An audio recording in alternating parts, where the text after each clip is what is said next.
Hello, everybody. Thank you for being here on a gorgeous Wednesday afternoon. I appreciate you being here. Today is going to be a fun one and pretty real. I think anybody that may have seen the setup for this one knows that we're going to talk about some vulnerable stuff and somebody that's really close to my heart. So before we get started, I want to give thanks to my sponsors, 5-Star Guitars, for being supportive of the show. As you may have seen before, we talked about lessons and repairs and a great selection of guitars that they have. They offer streaming lessons from pros like Jennifer Batten, and you can get repairs and fantastic deals on guitars if you're outside the Portland, Oregon area and you're at a place that charges sales tax. You can get great guitars online, www.5starguitars.com, where there's no sales tax. So when you do that, let 5-Star know that All Access Live with Kevin Rankin sent you, and I will appreciate it, and they'll appreciate it too. So we are going to delve right in. My buddy is traveling the road like a rock star. He's right now camped out in a park. We're going to talk about how you can cope in this time without having to have a fixed location. So with no further ado, I want to thank my friend Brad Watson for being here. Brad, thank you, my friend. How are you? Oh man, thanks for having me. We've been a long time coming to getting this whole thing going and catching up with each other. You know, most of the time that you and I are hanging out and we're talking, it's very real. You know, on the show, what I try to do is kind of infer that we're hanging out backstage somewhere, whoever I'm talking to. You know, I started out as my bandmates. We're hanging out backstage. We're talking about real life stuff and giving people kind of a voyeuristic view on those conversations. So this is kind of the same thing. You and I have been backstage at our kids' bands shows, and we've talked about some heavy stuff that a lot of oftentimes men don't like to talk about. So rather than make this sort of interview, because I do want to talk about the book and a lot of the work that you've done as a coach. But I think it'd be great for you to tell people a little bit about where you come from and where that recognition of vulnerability and honesty and authenticity has come from. Thanks for having me again. I would say the where I come from is small town Texas, and the vulnerability and just openness comes from growing up without any of that. And I say like any of that, for me, it was kind of that small town atmosphere, cowboy up, walk it off, shake it off kind of thing. And I think a lot of guys, even if you don't grow up with that, you kind of see the movies, you kind of see the heroes and they're putting stitches in their own arm, and they never say uncle. And there's a place for that. But in real life, real families, real households, and here for me, it just doesn't work. I tried that for years, and it just led me down the path of drugs and alcohol. And you and I talked in depth about that stuff. But yeah, well, that's the escape, right? Yeah, of course. And, what were you escaping from? What were you hiding from? Childhood sexual abuse, age 7, 8-ish, too young to remember exactly when, through probably 10 or 11. And I've told you this before too, the secret, and that's kind of the gist of my book, which you said we'll talk about a little bit later, but the whole kind of, to me, what wrecked me was holding on to that secret and learning how to shut down, learning how to build that wall and just make it higher and higher and not let anybody in. And I think that's not just, I don't think you have to go through sexual abuse. I think there's other traumas and stuff that kind of push us in that direction. But as guys, especially, it's just not cool to be weak. Right. It's not cool. And, weak in guy terms and in movie terms, in American terms, is vulnerable. Vulnerable equals weak. And it's just not true. Vulnerability is actually the bravest thing you can do, to open up and like share your secrets and talk about your pain. That's brave. That vulnerable equals brave. Yeah. But we tend to, in this society, see it as weak. You're vulnerable. If a guy says he's scared, if I just say, hey, I'm scared, I have a lot of fear, especially right now. I mean, with all Yeah. the stuff that's going on, Oh my God. Yeah, man. I know you, you're like me. COVID has to be driving you just, just Yeah. crazy.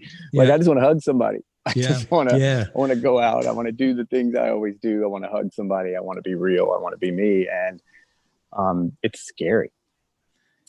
It's Yeah. really scary. The fact that, as far as COVID goes, the scariest thing, right, is that there's no end to it. We don't know the actual facts. We don't know the reality of a lot of it. And there's, speculation about stuff. But the fact that you can speculate,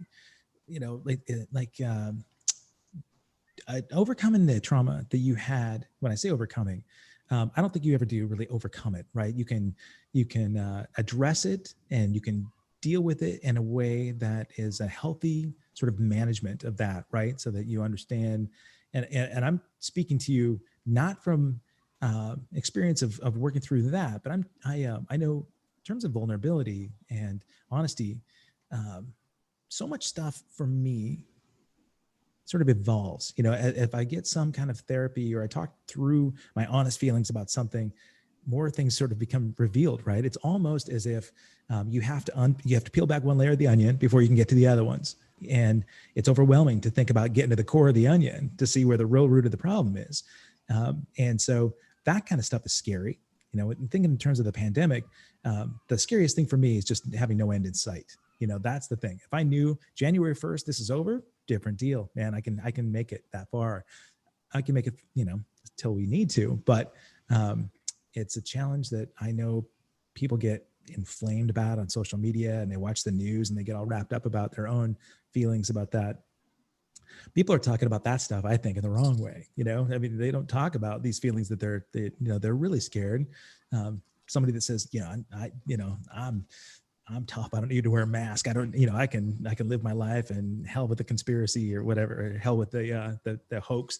But in terms of dealing with trauma, whether it be sexual abuse or emotional abuse or anything like that, as a child, especially, man, 7 to 10, that's supposed to be the time in your life when it's fun. Everything is fun. There's no real pressure, right? You don't have politics and religion and, well, job and that kind of thing kicking your ass, And so when that was going on, a lot of times, if you're 7 years old, you don't know that that's wrong, right? I mean, you don't know what's right and wrong, truthfully. I mean, you don't know how to deal with that, right? So No, that's the thing, that's the key to the whole issue is you don't know it's wrong. You trust the person, guy down the street. All the neighborhood kids hang out over there, and my parents 100% trusted him and his family, and he had complete access to me, and it was games.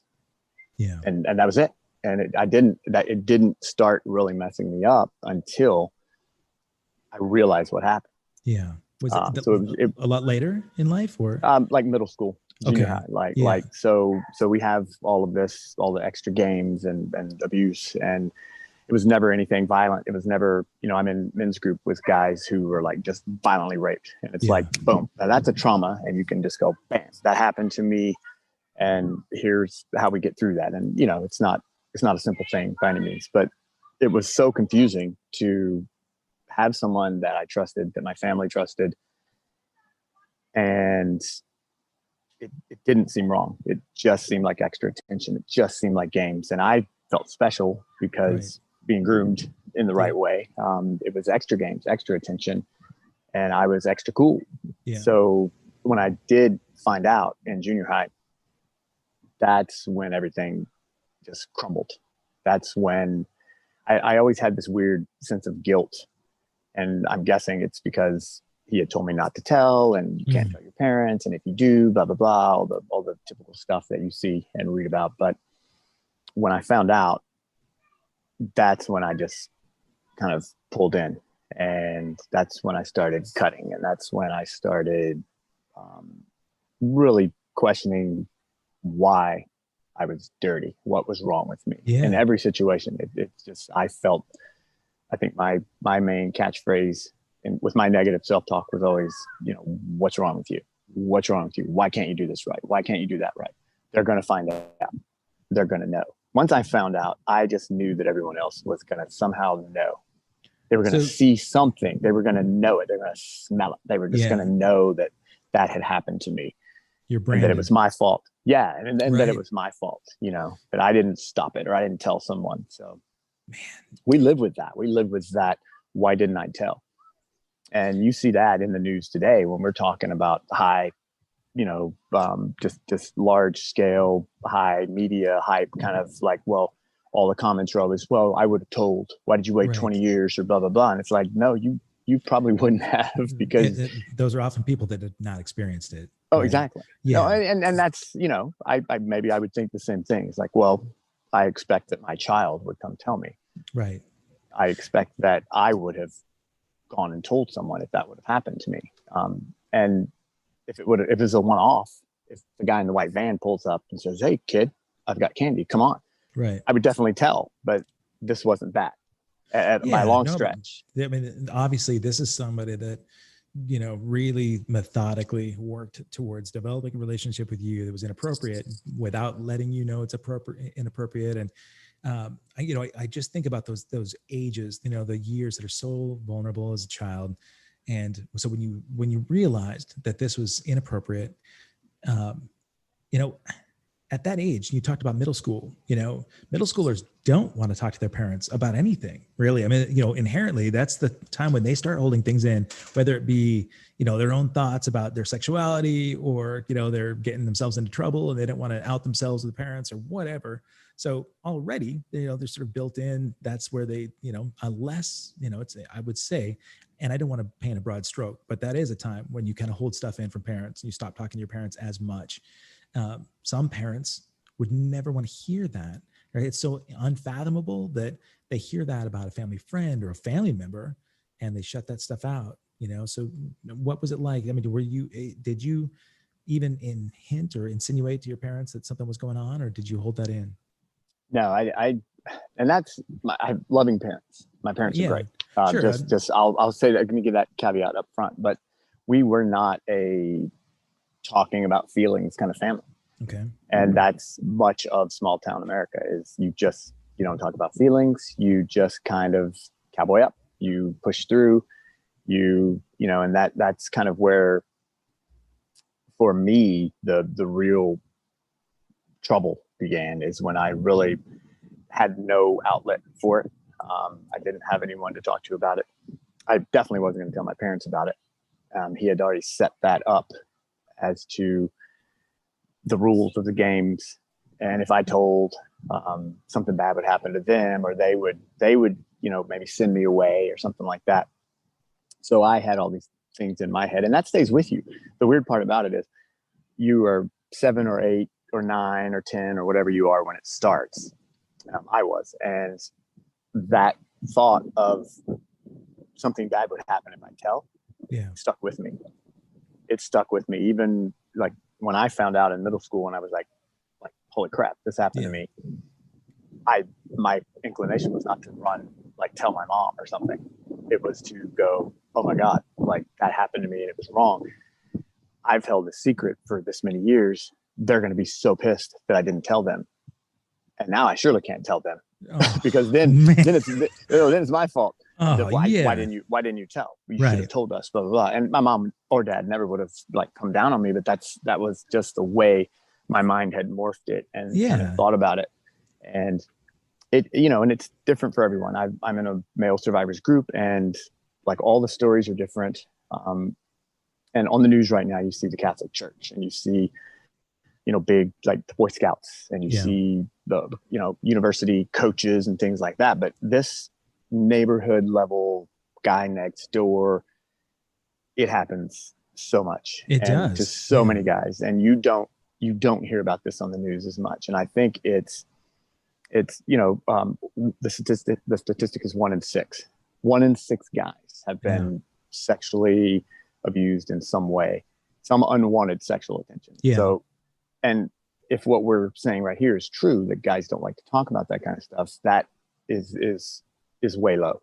Yeah. I think it's probably 1 in 4-ish. Right. And Just that's, some of if the, you, that's astounding. Think about that.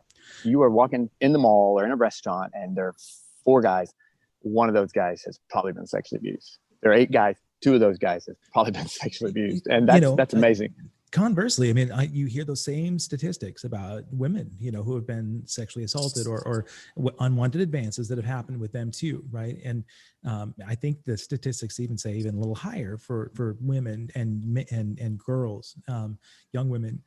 And so I think the important thing to note is that it may have a stigma only because we ourselves sort of attach that. I think right now it's great that the Me Too movement came out and people are talking a little bit more about that. Now a lot of that is focused primarily on women that have been unfairly touched and assaulted. As far as men go, and I really like the fact that you talk about the uncomfortable feelings as a man. It's really, it's not cool, it's not tough, it's not machismo, to acknowledge that it happened, that it was not okay, and that you're able to talk about it now. One of the things that I really found amazing about you when you and I first met, our friendship came about because our kids were hanging out playing music together. But when we first started talking, you were so open, so incredibly open, and authenticity, honesty, humility. Those are characteristics that I admire, especially in strong men. I think that I look up to. Something that I've really wanted to adapt more in my own lifestyle, that I held on to a lot of stuff through my discovery of substance abuse, and I recognized that I just was masking and hiding everything by drinking. When I had to quit, a whole part of those onion layers started coming back, right? I started looking at where the root of that came from and what my behaviors were, and maybe alcoholic behaviors that weren't necessarily related to anything to drinking, but really hiding stuff, right? The shame, the guilt, all that kind of stuff that was deeply rooted. That's what you start peeling back. And so when you and I first started talking, I knew nothing about your past and any kind of sexual abuse in your past. You and I talked about recovery. And, I not only respect and appreciated all that honesty and your wisdom because you've been there a lot longer than I had. I think one of the really valuable things that I felt like was that this is somebody that doesn't judge, right? Because he's worked on this stuff, and judgment is something that I think is really damaging right now in our society, right? There's so many people that are judging people on one side of a political spectrum versus the other.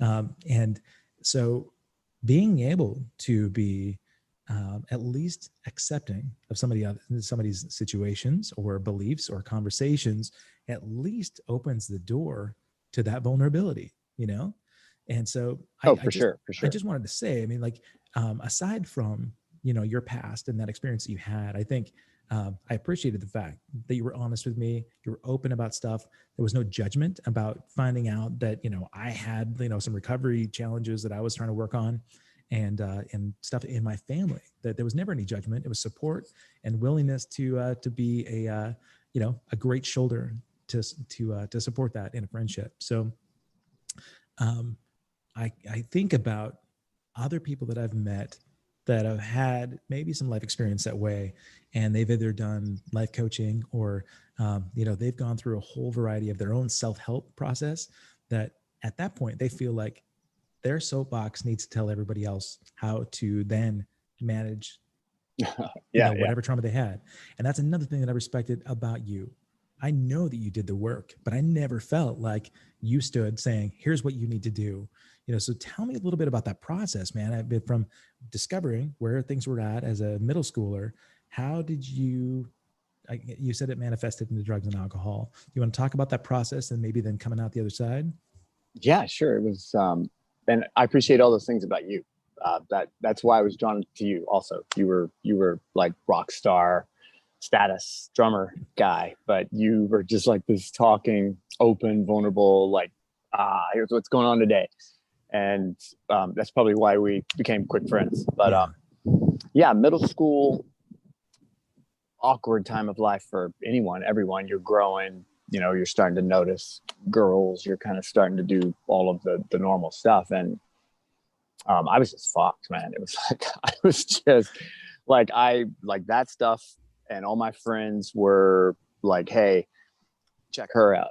Check her out. Ooh, she likes you. She's smiling at you. And my worst fear was she's going to find out. And I was just trying to navigate the normal hormones, junior high.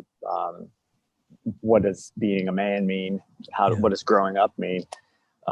With I'm dirty, I'm broken, something's wrong with me, and I cannot let anyone close enough to me to let them even have a chance of finding out what's wrong with me and what happened to me. Were you expressing depression or anything at that point, or you were masking it all so much? I was a cutter, dude. I have this little scar right here. I'm going to get a tattoo on here before too long when it comes up to my 30th sobriety anniversary in a couple of years, if I'm still alive.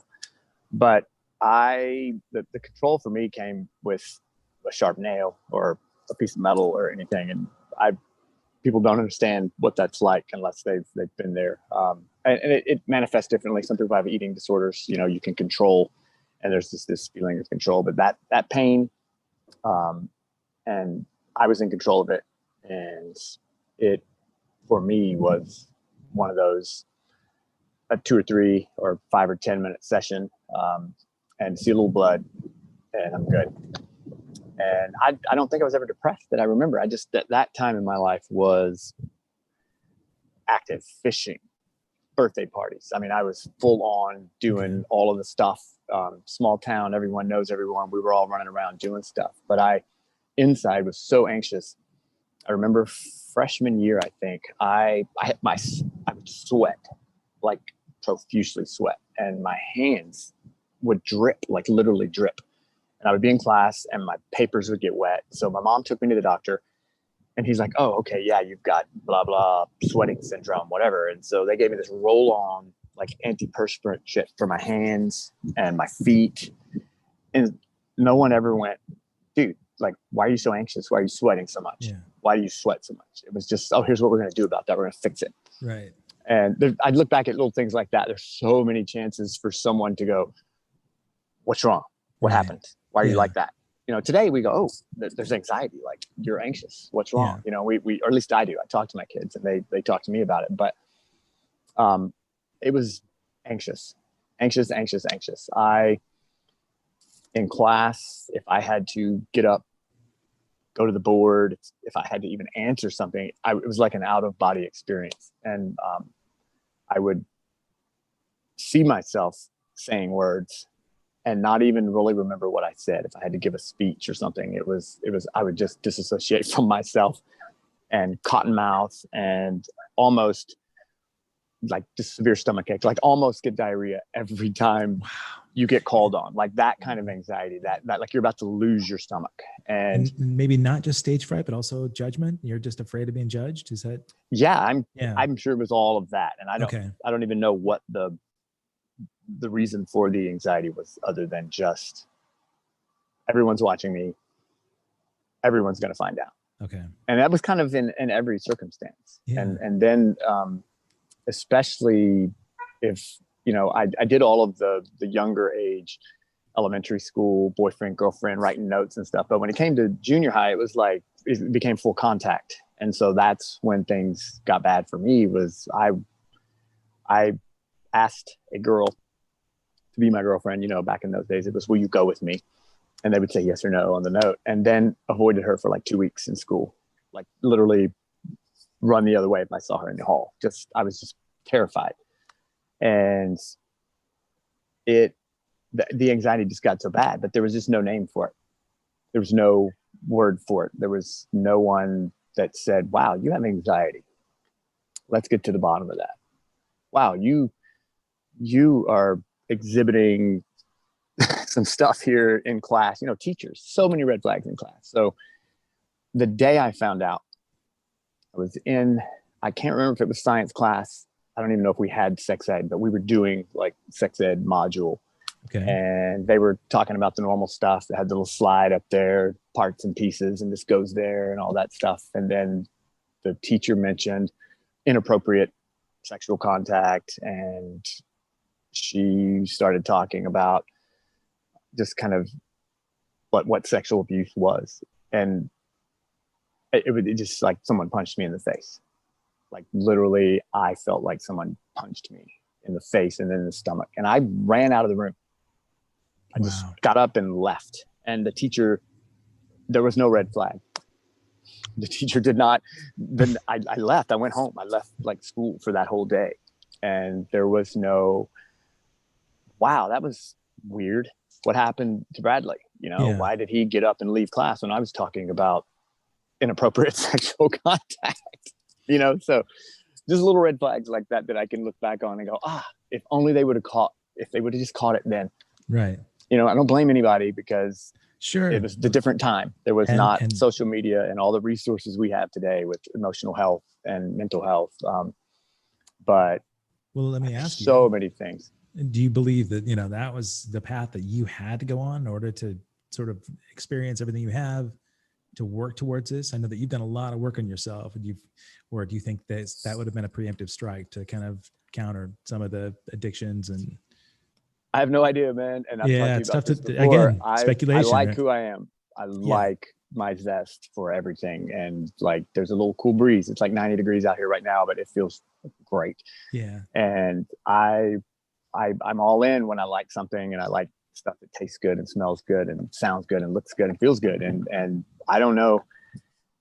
I'm not one that believes you have to have had a trauma to be like, oh my God, I love life, but it helps. Yeah. It helps me to get up every day and go, I almost died numerous times, and I'm here today. Yeah. And that's very common in AA and other programs. You know, sure. People have been like through the battlefield. And so I don't know. I've thought about it a lot. If someone had in junior high or freshman year or sophomore year, if I could have saved 5 years of drugs and alcohol and almost killing myself, would I have turned out like sure this? Would I, or would it have made it worse?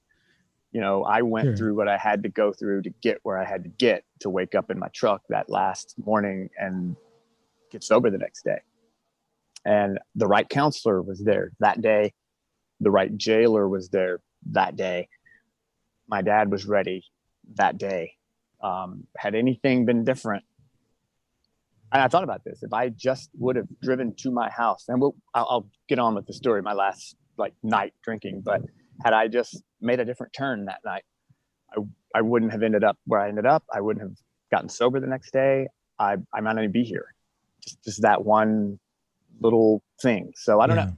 That's a question I don't have an answer. I've thought about it a lot. There may not be a right answer, right? You know, but I think the real important thing to sort of think about during this time right now is that, you know, statistics show, right, that substance abuse across the board is way up right now. The pandemic it's not just that people are sitting home, you know, sort of bored, but they're having to really focus and face the things that have, been challenging, difficult, shameful, whatever in their past. And so, those are those things that maybe they didn't handle them early on in some way. The warning flags didn't go off for somebody to be able to open a different path. So as we're talking about it, I think a handful of people will be sitting home thinking about their own use, their own path, and ways to make a change, because at some point there has to be all of those things lined up, right? Where you can ask for help, you can talk about those things that were really difficult, or you can continue to hide, you can continue to stifle them and allow your life to really be victimized, continued forever, So I know that that's been a goal of yours, to really open people up to talk about it.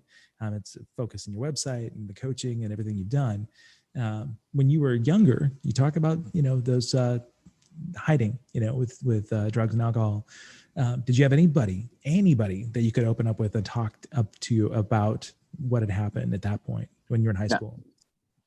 So this is all just deeply rooted. It's in your gut, in your head, and you started drinking at an early age. Yeah, probably 8th grade. Okay. And I don't know if that's early. I've after being a youth counselor for a few years, you know, sixth grade, seventh grade is the new norm. Right. But yeah, I started drinking hard early. Let's put it that way. When Okay. that first drink, and you hear this in meetings, and I knew right away, like I found it. Like Yeah. I found it. I can do this. I can do it, and I can do it well. And the first time I got drunk, I felt like Superman. I was like, oh my God, I'm normal. I'm fitting in. I can talk to girls. Oh my God, this is it. And but there was no person that I could talk to. I had friends that I would go out and get really smashed drunk, and we would cry and talk about life, but never that. I just couldn't get there. Yeah. And I don't know, maybe I had just smashed it down so deep that I was just in, like, I never drank to drink. I always drank to get smashed. Yeah. And I woke up under my truck, like how many times where I had just been like, all right, we're going to this party. I'm not even going to drink tonight, you know? And it just, once I started, it was all in. But it was, I just kind of became known for that. And if any of my high school peeps are watching right now, they'll attest to that. Like I was drunk a lot, and I did a lot of stupid stuff. And I started about that time trying to kind of prove my manhood, because I was abused by a guy. And so there was a lot of one night, one off, kind of just chasing women around. And that's another common theme in my survivor group is constantly reproving to myself that I'm a man. Okay. I'm a real man, and I like women. And you know, so that was that. You know, girlfriends, relationships get smashed because you never say no. Yeah. A woman, girl approaches, and you've got a girlfriend. It's like, okay, like if I say no, she's gonna know. They're gonna think something, you know, whatever. Yeah. Probably not even on the surface like that thought, but Sure. just that whole lifestyle, you know, womanizing, drinking, drugging. It fit and it felt good for a while. Okay. And tell me about when those wheels started to come off, you know, like when things really became, whether they be legal or, you know, like real health risks. Dude, they were bad for so long. At sophomore year, junior year, I started crashing vehicles. I had a neighbor across the street from my parents' house that said she would get up in the morning and look across the street to see if my fender was smashed in, or my windshield was broken out, or the truck had been flipped the night before. It's like, she's like, I always looked on Sunday morning to see what weekend damage there was to your truck. Wow. And I woke up in ditches. I woke up next to strangers. I woke up in places in neighborhoods. And I think the main thing was just drinking and driving. You know, back in that day. Go ahead. What were your parents thinking about when those cars were crashed? Just you need to stop. Yeah. You need to stop doing this. But again, just like as a teen, I didn't have a resource in school. There was no counseling for any of that stuff, at least where I grew up. And so my parents didn't have resources either. I mean, there wasn't if your child is doing this, there's probably something going on. It's just, if your child is doing this, he's probably an asshole. Okay. He's probably just drinking too much. Yeah. He just, you know, he needs to stop. It's rebellious. It's, you know, you're bad, and punishment and grounding and, you know, all that good stuff. Take your truck away for a week. And it, like, okay, none of that did anything. It didn't matter what you did. You couldn't take my Superman pill away from me. You know, that's the only way I could feel normal. And the invincibility. Yeah. And it's weird to think about. Like I felt normal with a beer in my hand, even if I wasn't really drunk, you know, just a few sips. And I'm like, all right, I got my beer. That's kind of my shield, kind of my identity. And I can kind of block anyone with that. And then you kind of get drunk enough to where you can be funny and loose and, an actual person that people want to hang out with, in your own eyes. The liquid courage, man, Yeah, exactly. So the wheels were spinning off kind of early. And I had, the best girlfriend ever from like junior year. I think we dated 3 or 4 years, and I screwed around, man. I just wrecked our relationship. And I would wake up next to one of her friends in the morning, and I was like, oh my God, like what the actual fuck? Like I love that girl. And I would just be like, oh my God, I will never do it again. Like I will quit drinking. I will never do it again. I swear to God, I was drunk. I'm sorry. And she would take me back, and I would be fine for a few days.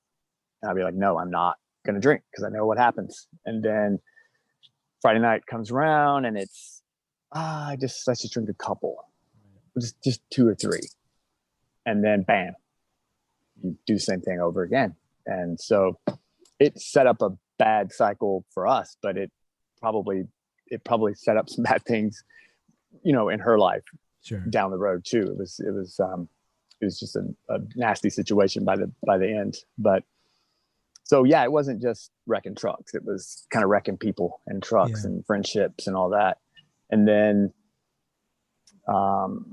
I got to a point where I was hanging out with people that I used to judge as like, oh, those are the drug heads. Like those guys are seedy, like those are some shady people.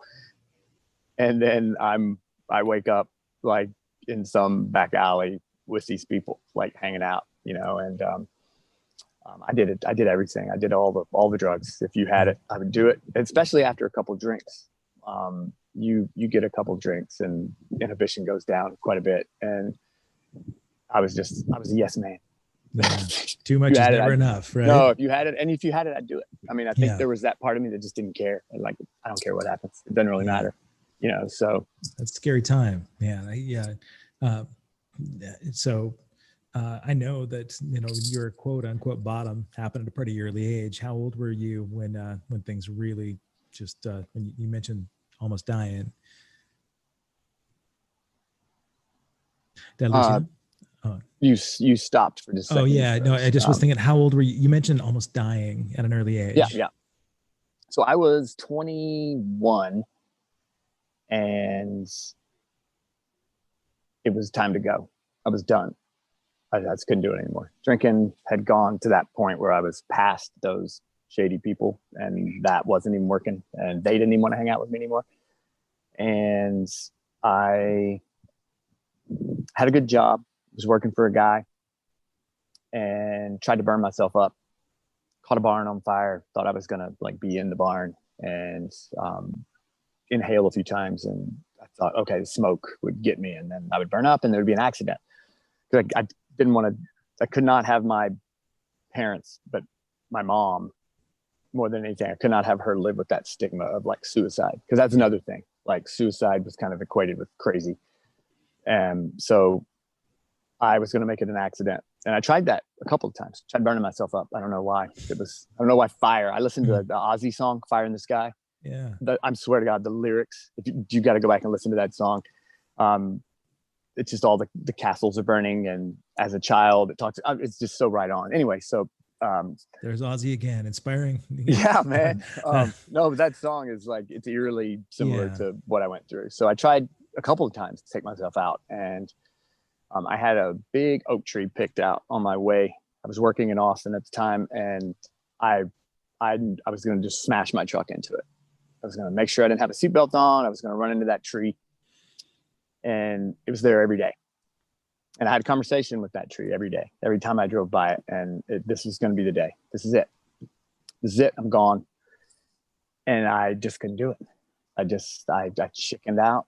I swerved over in the ditch a few times. One time I kind of swerved and my truck slid around, and I sat there crying. I was just like, what the hell? I can't even do that right. And by this time I just felt like a piece of shit. I couldn't do anything right. I was just broken. Girlfriend had already broken up with me. My family didn't really like me. my friends thought I was all crazy. After the burning incident, I was kind of labeled as crazy guy. Okay. Again, there's no like, wow, what happened? Yeah. Like, right. dude, like even I had a couple of close friends that hung out with me after and didn't really kind of just push me completely like out, but a large part of town and my friend group just thought I was nuts. And I probably would have thought the same thing. Basically, in that day, Sure. there was no, oh, something must have happened to him to make him act that way. You know, that just, this wasn't a thing. So tried to kill myself a couple of times, and that didn't work. And that made me that crazy guy in town. So I would say from 21 to 23 was probably the worst. If there was a bottom, that was the bottom. Okay. Because I had tried to kill myself, and I think it was trying to kill myself, but just trying to get someone to notice, like, look, yeah, something's wrong. Like, I'm fucked up. Help me, you know, like, and nothing happened. And I was just crazy guy. And so from 21 to 23, I hung out with, I kind of went to work and I would go home, and I got drunker and drunker, and I was sober less and less. And that last night, I went, it was Fat Tuesday, February 23rd, 1993, and went to Austin, went to Club Toulouse, ended up on the second or third floor. I don't remember. They had different music genres on each floor of that club, so you could just pick what you want, country or, you know, whatever. I was, you know, hair metal all the way. So ended up there. My buddy left. I was doing the cha-cha-cha bunny hop thing with some 50-year-old woman, which doesn't seem that old now that I'm 50, but I was only 23 back then. Yeah. And I woke up in jail the next day. I didn't have a clue why I was on a cold cement floor. The jailer said they brought me in, and I had been picked up near Smithville on the side of the road in my truck. They had not given me a DUI or DWI back then because the keys were out of the ignition on the floorboard, and I was asleep. And the doors, I think I had locked the doors even. I don't know how they got in, but they basically, I had driven, so it's a split highway, eastbound over here, whole bunch of trees, big median, westbound over here. I'd driven 13 plus miles on the wrong side. Wow. Wrong way and a one way, all the way from Bastrop, Texas to Smithville, Texas. And somehow I didn't kill a whole family of people, you know. Numerous people call me in. DPS went out, Department of Public Safety, and found me on the exit ramp, asleep in my truck, basically. So a lot of things could happen that night. Could have taken people out. I've had friends who've actually done that, you know, hit people, and I'm so lucky that didn't happen to me. The other thing that could have happened was I could have, earlier, like I said, I could have taken that right-hand turn and just gone home, because I lived out on our little land out in the country on a family farm. I don't know why I didn't do that. I lived there, but I drove to my mom's house. My instinct was to go to mom's, and, you know, I didn't make it to mom's, but I don't know why I didn't try to go home. So yeah, I got up in jail, talked to the jailer. He explains the state I was in when I came in, kind of what he knew of the story. And I just called my dad and I said, I'm done. My mom and dad had been talking to me about, you know, my drinking, and just, God, you need to drink less. Can you just drink less? You know, you're so nice when you're not drinking. You're such an ass when you drink, you know, and you're just such a smart ass when you drink. And so my poor parents, all those nights sitting up, wondering if I'm going to come home. But I called dad and I said, hey, I'm done. I can't do it anymore. Just find a place for me to go, find something. I don't know. Yeah. I'm just done. And he found a little treatment center there in Bastrop, and he came and got me and drove me over. And the rest is history. I Really? met a guy named Chicago George, George Lauda. He was a counselor. He was like orange tan, hair flying everywhere, Florida t-shirt on, feet up on his desk. And he just looked at me and laughed when I walked in. He said, I read your papers. I'd filled out the little intake form in the front. And he just said, you're going to die because you go out one more day and you won't make it back. And I believed him. Yeah. I knew he was right. It took. It's a rare thing, right? I mean, for a lot of people, that even if they've made the decision, like relapse is a pretty common recurrence, and once life gets hard again, but there was enough that night and with George to say, okay, this is worth going after. Yeah. Okay. And I didn't care what he told me to do. He could have told me to take my clothes off and run naked down the middle of the highway. If that would have stopped the drinking, stopped the pain. I was like, and he said that the drinking is not your problem. We have to get to the bottom of what's causing it and what's created this kind of havoc for you and why you drink so much. And that, you bet. No one had ever said that. I'd never even heard of that. I didn't know that was a thing. Like, oh, something's making me drink. I just thought, I'm screwed up. I can't quit drinking. Yeah. Which goes to the other whole I'm screwed up thoughts that I've had, since childhood. So sure. How easy was it for you to tell George, yeah, you're right. It's not, there is something deeply rooted. This is what's up. Did you confide in him and tell him? I said, tell me what to do. Okay. And I'll do it. And he said, all right, you have to go to this. I got to the root with the treatment. I did outpatient for, 15 days or something. And the liquor stores still sold liquor and the gas stations still sold beer when I drove by. So I was like, I can't be out here. I checked myself into inpatient treatment for 30 days. And that's when I really got down to it. The outpatient was great. The counselors were great. I don't know that I told them until I went to the inpatient, kind of really what had happened. Like, really got into my sexual abuse. And I need to back up. When I was 21, when I burned all that shit up and tried to kill myself, and I told my mom. I told her then. I said because I had made up a story that someone was like, someone burned the barn up and yada yada. Because since I didn't die, then I couldn't own like, hey, I burned that shit up. Yeah. So I told her, and she was giving me a ride to work, and I just said, okay, like I did all this stuff, and I just want you to know that I think it's connected to sexual abuse. I think I was sexually abused, and the guy down the street, and she was devastated. She was like, oh my God, like how we didn't know, like, how could we know? Like, oh my God. And I don't know what that would be like to find out that my child had been sexually abused and that all of the craziness could have been associated with that, or, and just take that part doesn't matter. Just, oh my God, my child was sexually abused. Sure. Yeah. Man, as a parent, it's just like wanted to protect your kids from anything is the biggest. Yeah. So again, not a lot of resources for a parent. Yeah. When your child has something like that happen back in 1991, I guess, or whatever. That was 2 years. We talked. Yeah, we went down and talked to his family, and he was like, oh no, just teenage curiosity. Really? Yeah. Okay. Yeah. 10 years older than me. He was like 18-ish when I was 8. So, and it happened for like 2 years, 3 years. And it was not, it was not curiosity after the first time, so it just got blown off. And that's, I think, why that 2 years was so rough from 21 years old to 23 years old, because nothing happened. And I finally told.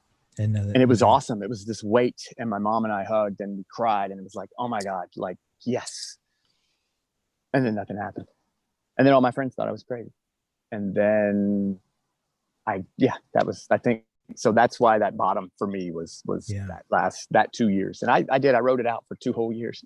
It's like, I drug along that bottom for 2 whole years, and I was the crazy guy in town, and nobody wanted to hang out with me. And, you ask somebody out and they're like, oh, I don't know, man, heard you might burn me up or Oh my something, gosh. and it's like, Yeah. so you just kind of learn to live with that part, a bit, and just drink a little more about it.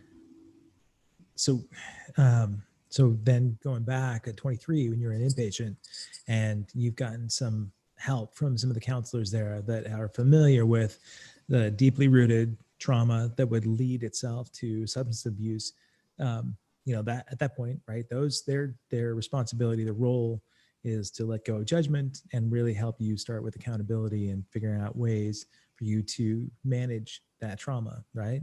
Um, I mean, that's a really early time in your life to be able to completely change gears. You can't just shut it off, right? And let No. the guilt and the shame and everything else that goes on in the past. So, did you start recovery programs and kind of going that route, at least to manage your substance abuse? Yeah. I was when I started the outpatient, the other part of that was 90 and 90. Okay. You had to do 90 meetings in 90 days. There was an Yeah. AA club, the Lifeline Club, Smithville. It's actually, I think they changed the name, but it moved out of the original building. My buddy Lee is chairing a meeting of some of those same people right now. 20, oh my God, what is it? 28 years later. So started going to meetings, and the inpatient treatment was that deep look that you just can't talk about in a meeting. Yeah. It's that, like, okay, this is going to be all about me, like for the whole time, for the whole session, for the whole whatever. So we had group counseling, and we also had one-on-one, like deep stuff. And I learned how to meditate in there. I learned about acupuncture in there. I learned a lot of stuff, a lot of help kind of stuff. And I just lost the judgment. I lost and everyone has judgment. And growing up, I'm sure I judged everybody just like everyone else. But then there was a counselor in there named Fred, and he was like, you have been down here. You've been the worst.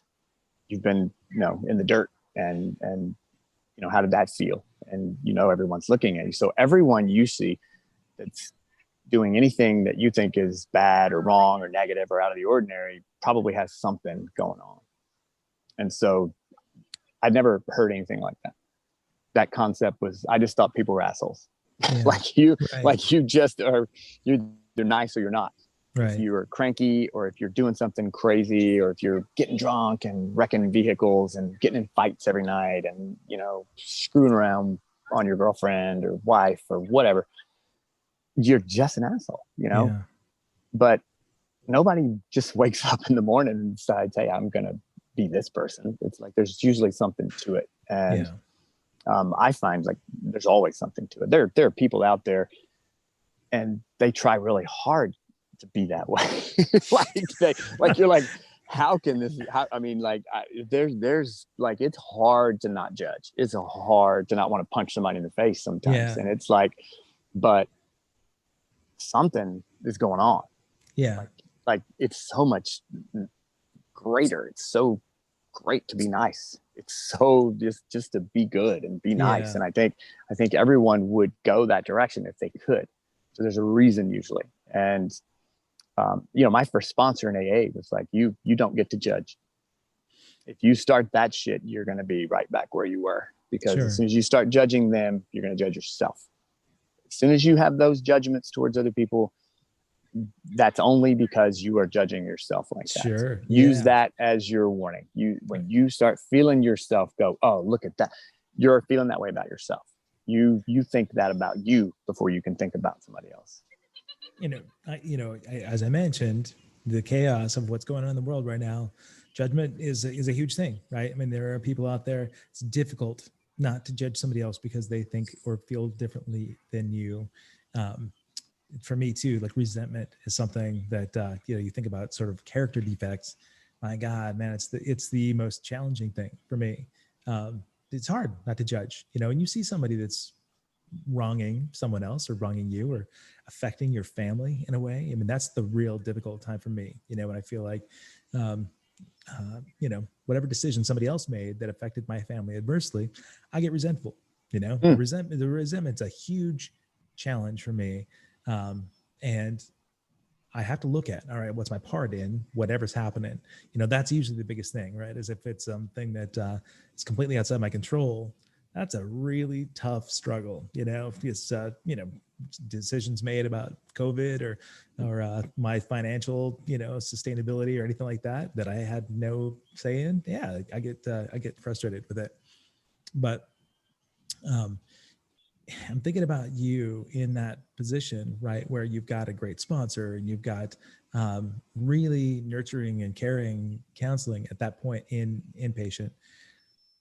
Once people get out of that situation, right? I mean, they've been, you had a condensed education, really.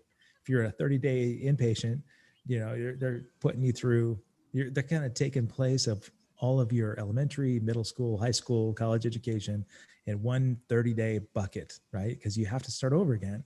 They strip everything down and you got to start over again. And I think that's a big reason that relapse is a common occurrence for people, after inpatient, because that's just too much to have to go, to jump right back into the real world, the challenging world after 30 days. So you mentioned having the sponsor. Was that something you did right away to start working with the sponsor, or did it take you a while? Yeah, it didn't take me long because it was like one of my requirements. Okay. Like, even my outpatient thing was within like 3 meetings, you better have asked somebody to be your sponsor. Okay. And so I asked a guy to be my sponsor. And Bill looked at me and just laughed. He goes, "I've been watching you spin." He goes, "I can't handle you." He said, "I'm too old.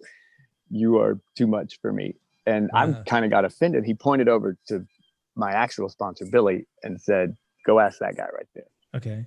And I walked over to the old, big fluffy rocking chair in the corner and just said, "Hey, I would love for you to be my sponsor." And, he was puffing on a little cigar. He said, "Okay, you do anything I tell you?" And I said, "I'll do anything you tell me." And so that's kind of where it started. And he was the guy I needed. He was not one of these "don't let the door hit you in the ass" sponsors. There's a lot of those, and a lot of people need that. Like, "Oh, sorry, you're not ready yet. Go back and drink some more." That would have been the end of me. I don't think I would have made it back. Man. Go ahead.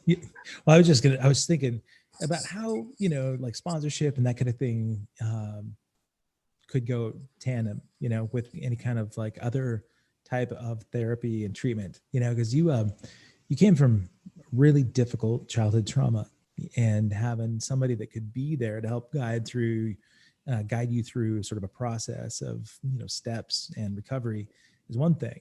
But being able to talk to somebody, impartial, that doesn't have to know all your dirty secrets, but can talk to you about, healthy ways to live your life. Did you have any kind of counseling or anything besides that at that point? No, he was both. I told him everything. He said, "Okay, it's usually step 1, step 2, step 3, drink." Nobody wants to do the 4th step. Right. And if they do it, they half-ass it.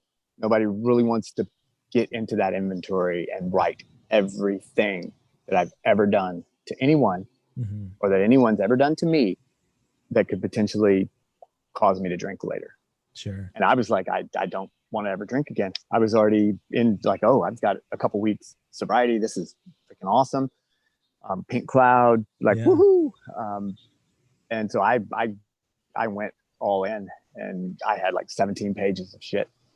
And we set up all night and went over my 4th step. And we did that, the 5th step when you tell another person. So it was all in. He was a counselor. He was a sponsor, and he was not that old school. There's so many AA sponsors that are averse to like treatment, like inpatient treatment. Like, you don't need that. You only need AA.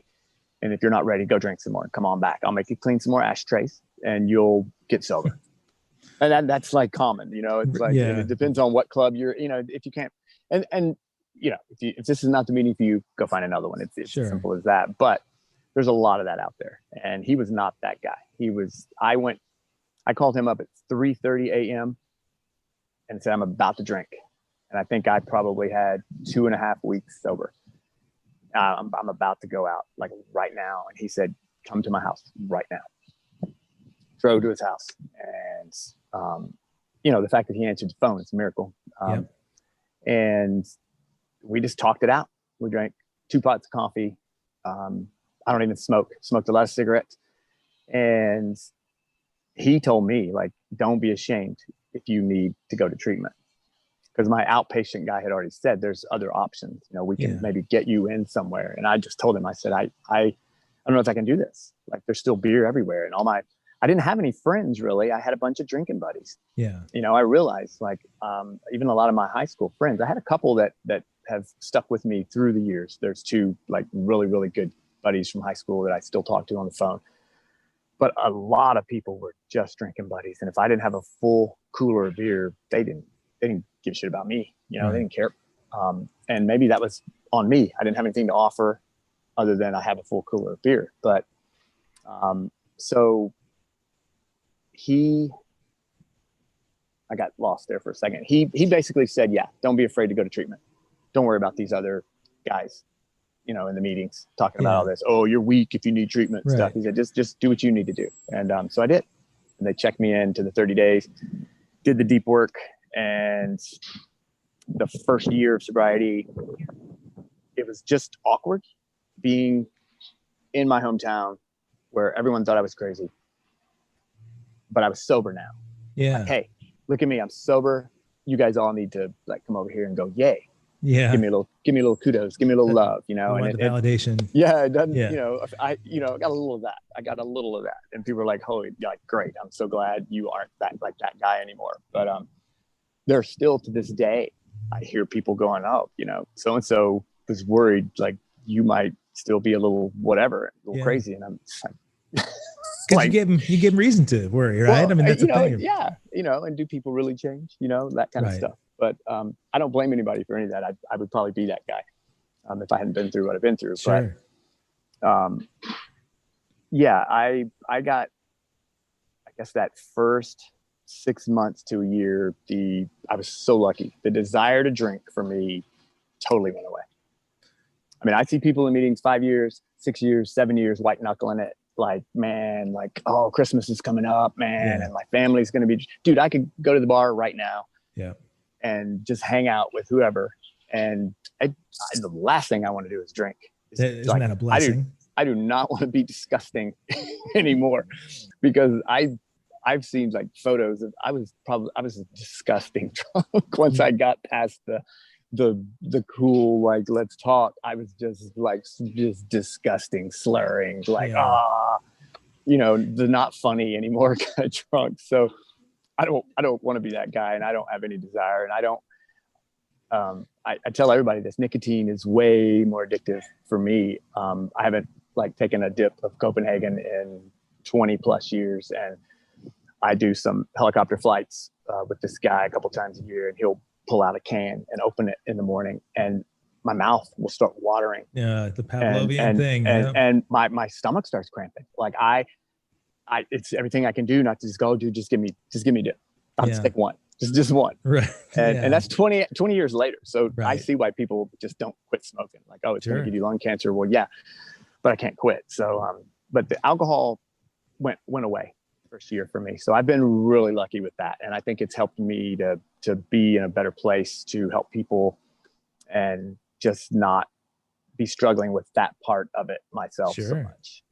Yeah. You mentioned luck. Yeah. I've said it a bunch of times on this show. Like I challenge the conversation a lot of times between luck and fortune and things that are sort of driven, by your efforts, because there is some, it's a miraculous thing, right? That the compulsion to want to drink is no longer with you, where it might be with somebody else.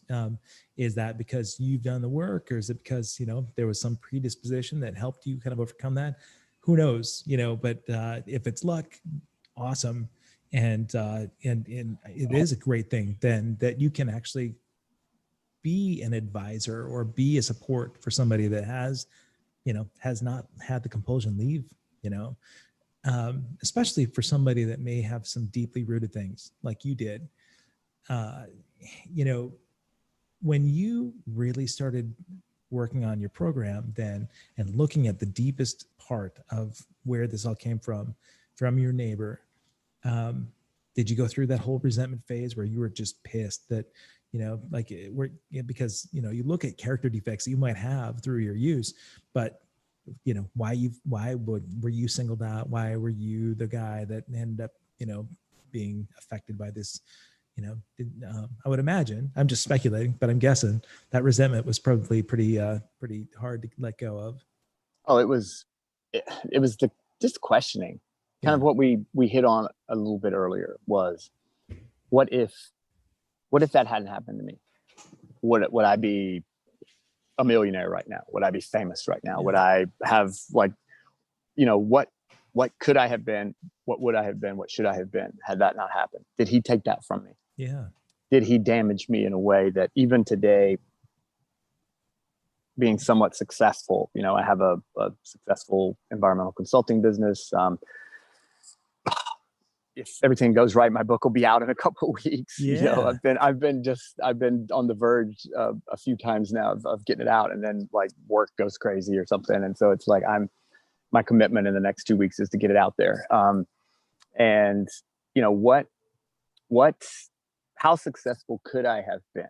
But then the flip side of that is, would I have just been comfortable in the first job that I got out of school and sat in a cubicle and been happy right there? Right. That would have been fine. Sure. A lot of my friends stayed in the hometown, married their high school sweethearts. Now their kids are doing the same dumb shit we used to do in high school, and they get to talk about that, and they're still going to football games and stuff. And I look at that and I'm just like, that would have been awesome. There's a comfort in that. Like, sure. But I've always like, there's been something burning in me. There's some fire, I got to get out of here. I got to go. Yeah. I got to go see things. I got to do things. And with the ADHD, I'm all over the place. So I do this and that, and bang, bang, bang. And, Lindy, it drives her crazy sometimes. But there's both sides to that. Would I have been more successful, or would I give up the me that has that zest for life, that has that zest, that craving, and that just appreciation for the little things, like everything. So I don't know. Yeah. I did have a resentment there before I got sober, especially. I mean, I sat in front of that guy's house with a shotgun a few nights, and like, if he walks out, I'm going to the pen, but who cares? Yeah. Luckily he never walked out. But once I got sober, I wrote him a letter in treatment. I wrote my grandpa, who had passed away, a letter in treatment. I wrote my ex-girlfriend a letter in treatment, and I wrote my parents a letter in treatment, and I wrote myself a letter in treatment. And I let go of a lot of stuff, and luckily it kind of stuck. It was kind of real. And I didn't have, maybe because of my sponsor, maybe because I was so happy to not be drinking. Yeah. And, just waking up and going, oh, I don't have to do that today. I pretty much know where I'm going to go to sleep tonight and where I'm going to wake up. Hopefully, I was so used to waking up in a weed patch or under my truck or some stranger next to me or just wherever. It's like, just that little bit of stability felt really good. And I made the best friends. My friend Trent, if you're on, my friend Lee, I've got some really good friends in the program, and I don't go to many meetings. I kind of shift back and forth. I go to a meeting every now and then just to remind myself, but I do a lot of meditation and some other things that I do just for my sense of kind of sanity. The meditation thing is a tough one for me, really is, just quiet my mind and get centered. But, you talk about that energy, the zest for life, the wanderlust that you have, and you're doing it right now. Tell me a little bit about this. When we first reconnected after a while, the pandemic had, taken hold of the rest of the world. And I reached out to you, wanted to have you on the show. I knew that the book had been, in sort of like waiting in the wings for a while. We talked about it for the last few years, but you said, I sold the house. I'm on the road. So tell me about that decision where you just came to this and said, all right, we're going to be traveling minstrels? It was, Lindy, as I've been an environmental consultant for 20 years now, I guess, 10 years on my own. I've gone and seen a lot of things. I've gotten to travel and get out and be cool places while she was home with the kids, Yeah. And we made that decision. We made that decision before we had kids. Like, one of us needs to stay home.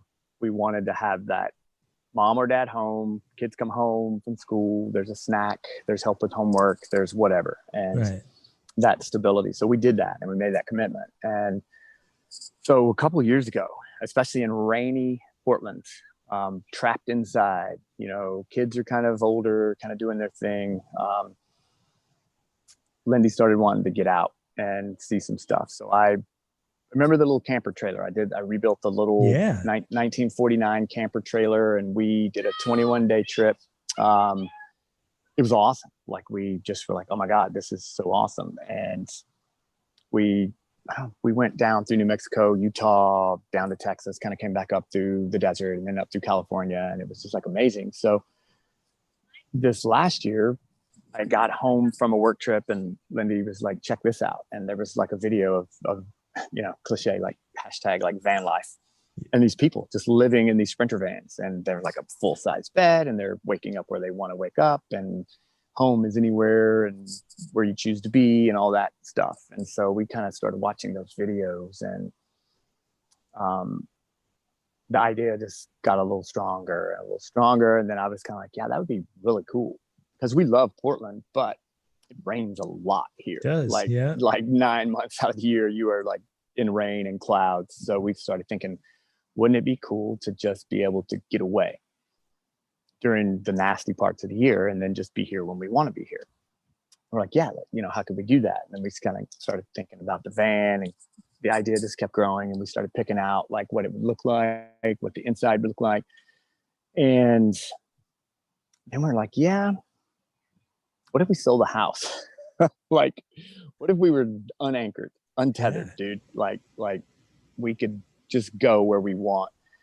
And I've lived like in Texas my whole life and then moved here.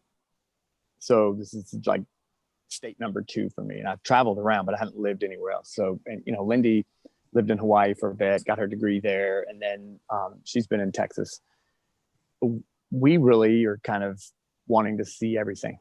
We want to see all the people and do all the things and kind of figure out where the best place is, if there is a place, like where feels the most like home. Okay. And it's I went back. Amphibious vehicle, right? No. You can't go across the ocean. All right. No, it is a 2019 Mercedes Sprinter, high roof, and I, with the help of a couple buddies, I've built out the whole thing, fully insulated, full queen size bed, full kitchen, composting toilet, 380 watts of solar, 6 batteries in the back. We're completely off grid, 30 gallons of water. And we only plug in if we want to. If it's like, okay, it's 115 degrees, we need some AC. We've got a little portable AC that we can plug in, but other than that, we don't have to. And yeah, we just want to see the things and meet the people and do this stuff and just kind of be gypsies for a while. And it's been good so far. This is about as stressed as I've been. The push to sell the house with COVID and all this stuff, and we're like, depending on what happens with the election, just like every year, or every 4 years with the election, like the market could crash tomorrow. Right. Who knows what's going to happen? So we pushed hard to get the house on the market in June, and we put everything on hold. And I was kind of building the van already, and then we're like, no, let's focus on the house, because like, who knows what's about to happen? Sure. Market could literally crash. So we focused on the house, and then got the house on the market. And I'm like, okay, now I have to finish the van. And I'd never done any of that. Like, building the van was hard. Like, all the sides are tongue and groove, like real wood. The ceiling is like blue stained pine, real tongue and groove wood. It's got wiring, all the lights, all the plumbing, all the everything. And it was all YouTube. Really? Jared asked me, like, how do you know how to do all that stuff? I'm like, I don't, dude. I just know how to use a drill. Like Oh if you my can use a gosh. tool, you can get on YouTube and you can figure out how to do anything. Wow. So, yeah, we're done with it now, but we have not decompressed yet. We have not Yeah. had our full debriefing. We just did a whirlwind 19-day trip. I drove down for work, and I still work in Texas at that ranch that I've been working at for 10 years. And they're like family, and I go down there and I spend a week or 10 days working, and then kind of hit the road. And with the van now, we can kind of see different things on the way down, but the goal is still we stay on a lot of Bureau of Land Management and state land and federal national forests and stuff for free. And we like to float around on those free campsites and stay for 5 days here, 6 days there. And we want to do more of that. So luckily my work is pretty flexible, and I can kind of go down and spend 8 days or whatever. And then I don't have to necessarily go back in 2 or 3 weeks. I can go back, in 6 weeks or whatever, as long as I get my stuff done. So That's so cool. that's what that's about. We are unanchored. I love it. We live in a van down by the river. You're the true motivational speaker. Yeah. Yeah. Well, what's up with the book? Then you said now that you can focus on the book because the van's done, the house is sold. Okay. So tell me a little bit about the concept behind the book so people know what that's all about. It's the journey, kind of what we just talked about, but there's no adult me narrating back like, oh, this happened when I was this. It's you're looking through 7-year-old Brad's eyes, and it's the story of kind of my childhood. And you think a book about sexual abuse would be like deep and heavy, but it has some of that in it. Don't get me wrong, but I had a friend's agent read it, and she said it's like a Tom Sawyer coming of age novel with a little sexual abuse sprinkled in. That's kind of the best description I have for it. Okay. Don't use that as a pull quote for the the promo. There's funny stuff. There's just regular childhood antics, crazy small town. You get to see it all from first person perspective. You're in my body. You're thinking my thoughts. You're seeing what I'm seeing, hearing what I'm hearing. So you get to go through the abuse with me and see how it morphed my thoughts. And then you get to see how I started drinking and what sex was really like for me and how it all went bad and how all of that traumatic stuff with fires and everything, how it actually happened, what led up to it, what happened after. And so it's just a detailed account of all of that. So it's called Prey. The Secret Almost Killed Me. So, and I'd like to stress that it's the abuse set everything in motion, but it was years of keeping a secret that almost did me in for me. Because it wasn't, like I said, some violent episode or something. It was a secret. It was this thing that I had inside me that manifested and created this big hole right here. It's one that a lot of people hang on to, really. You talked about the percentages, but a lot of those people will take, those kind of secrets to their grave. And that's a lifetime of real anguish, shame. Dude, guilt. there's some guys our age out there that are, you just feel for them. You're just like, they can't make it in the door. And if they do make it in the door, they go back out and they can't quite get it. And it's like, how bad it is. I know what they're feeling. And that's my whole mission. That's my whole push. And that's why, if you go to my website, there's some links on there, at bradwatson.com, but 1in6.org, I'm going to donate part of every book to, the 1in6.org. That they're amazing. And they have all of the information, all the data, all of the statistics on sexual abuse, how it happens, why it happens. They have movies. There's a profile page on there on the 1in6.org website that has our stories. There's my profile and then a bunch, like tons of other guys. And when you put faces with the stories and you can see a guy's face and he's grown and he's got a family and he's been through, normal life stuff. And then you realize like when he was 5 or 8 or 10 or whatever, he was sexually abused. He was molested by priests. He was, a guy down the street like me, or it was a scout leader or coach. Right. And you just go, okay, it's real and it's out there. And I think guys yell and guys cheat and guys drink and guys road rage and they do all of this stuff because they have stuff in there. Yeah, And all that's guys have stuff in repressed. there, Sure. even if you haven't been sexually abused or molested or any of that, we have stuff in there. We have not been taught how to get it out, what to do with it. And sometimes it's just as simple as talking about it and sharing, not, oh, this happened. Oh, this made me sad. This made me really scared. Like I'm afraid that my wife or my kid or my job or whatever, or COVID or, the election or whatever. It's like just talking about it, just Yeah. opening up and sharing about it and being vulnerable and getting in touch with like, it's honesty. It's Yeah. just being honest. That's, And when I don't think guys are very good at it, or at least a yeah. lot of them. I mean, you're an exception, and I've got friends. My author buddy Mike Robbins talks about vulnerability, and he's awesome, and kind of inspired me to write my book. And there are guys out there doing the work, trying to get in touch with this. And it's it's not like, oh, let's all cry all the time and be sensitive or whatever. It's just and that's what you get in the comments sometimes when you start talking about guys being vulnerable and guys needing to share and just open up. It's like, oh, well, you're trying to be weak. And it's actually the opposite of that. It's trying to create strong men who know how to get what's in here out here. And sometimes that's the hard part. And then once you do that, you can get help. You can get someone going, hey, have you thought about this? Like, wow, I'm sorry you're going through that. And what you realize is we all have those feelings.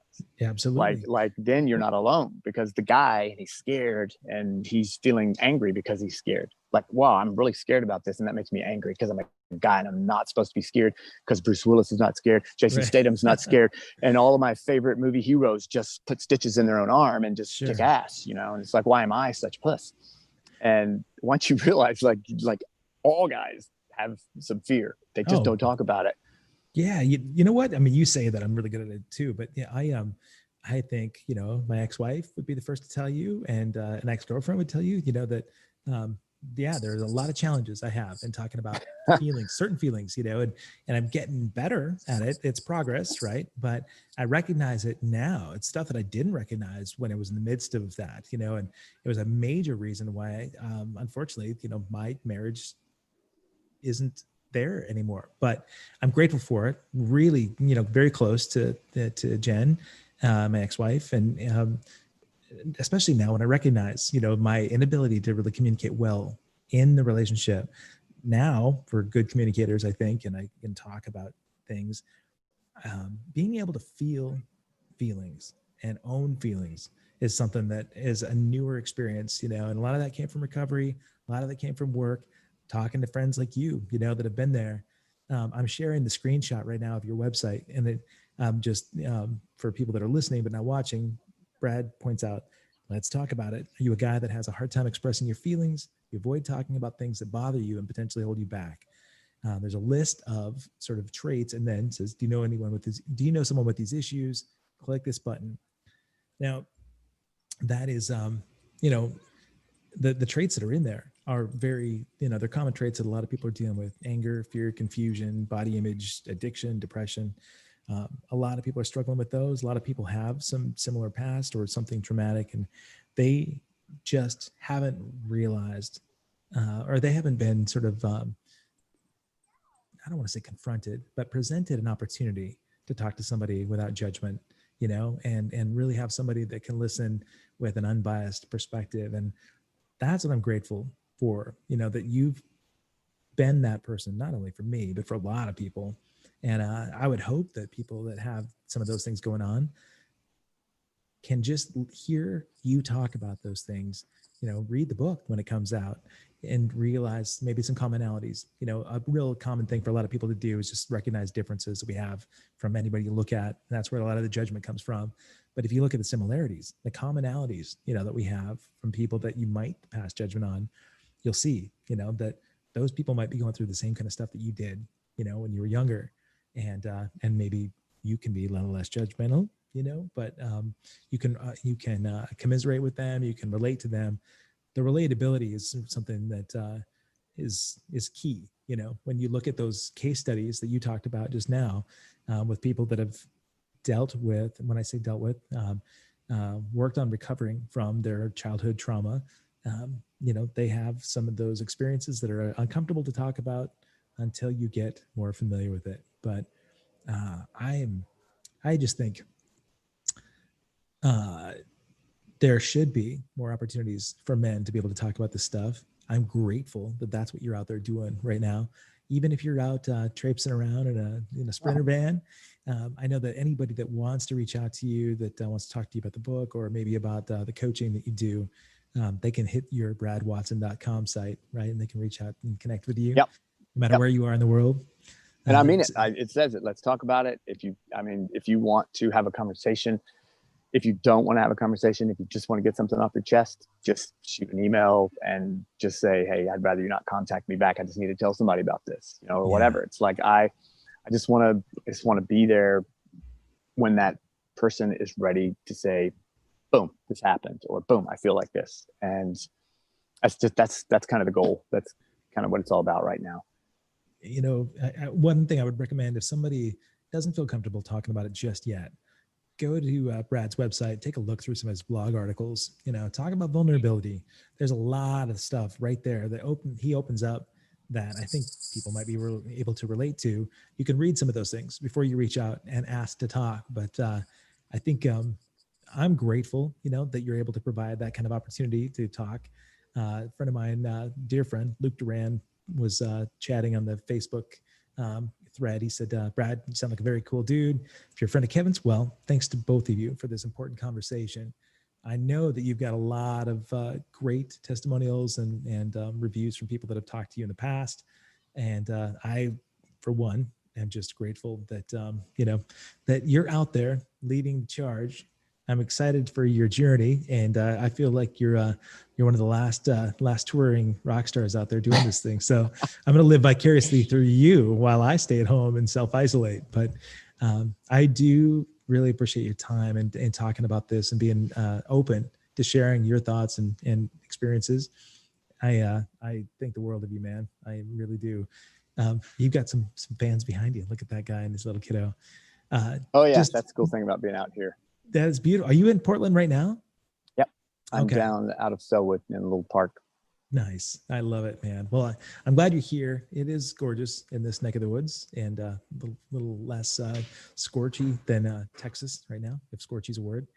I think anyway, it is. I just made it up. So guys, if you're there and you want to reach out to Brad Watson, just go to bradwatson.com. I do appreciate you sharing some time and listening to Brad and I just open up and talk real, authentic vulnerability. And if you've not yet, please subscribe to this YouTube channel. I've got well over 100 experiences, conversations, guests that range from rock stars to TV stars to movie stars to Brad stars. So I appreciate your time, my friend. Give Lindy my best and say hi to your kiddos for me too, will you? I will, man. It's been awesome. And as always, love you. And thanks for making this possible and just kind of getting this out there, because I'm looking for platforms to get it out. That's what it's all about, man. I will have this archived. And again, go to bradwatson.com. Thanks to 5-Star Guitars for being around and for Onyx Microphones for the support. You guys have a beautiful week. I'll be back at this time tomorrow talking to Paul McCartney's stepsister. Ruth McCartney and Angie will be here. So we'll have a good conversation about some Beatles, I think. You guys have a beautiful evening. And Brad, enjoy the park, my friend. I'll talk to you later, buddy. Will do, man. Thanks.